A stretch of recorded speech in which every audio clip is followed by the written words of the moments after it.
Thousands of federal Conservatives gathered in Quebec City over the weekend for the Conservative Party of Canada's annual convention.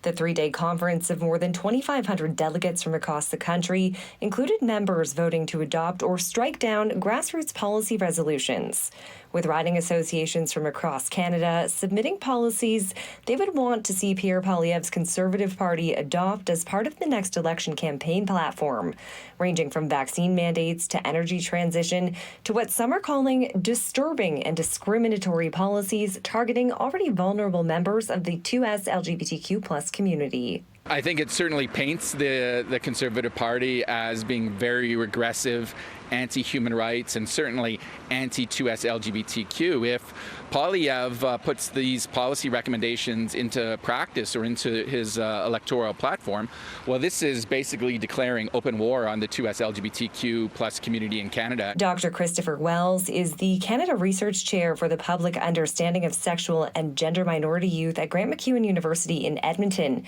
His words referring to Policy Resolution C7 that states a Conservative government will protect children by prohibiting life-altering medicinal or surgical interventions on minors under 18 to treat gender confusion or dysphoria and encourage positive mental and physical health support for all Canadians suffering from gender dysphoria and related mental health challenges. It's actually, I think, quite surprising that they would want to reopen long-settled debates. So I think we're really seeing this sort of far-right influence coming from not only the United States, but from Russia and China when it comes to about issues of human rights. And, you know, we have to remember that Canada is a very multicultural and diverse nation and, in fact, a beacon of human rights all around the world. The resolution passing with 69% support. Wells says it's shocking the policy made it this far and says with the current mental health crisis, this puts an already vulnerable segment of the population at risk.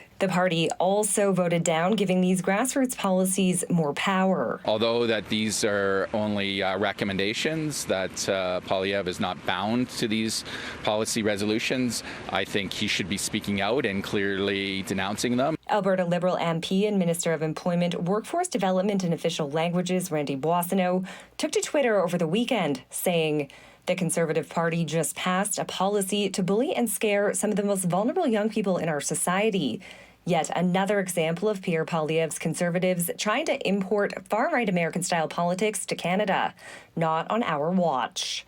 Wells says many people in the coming days will also be looking to Alberta Conservative Premier Danielle Smith to ensure she doesn't have any intent to follow suit on similar policy.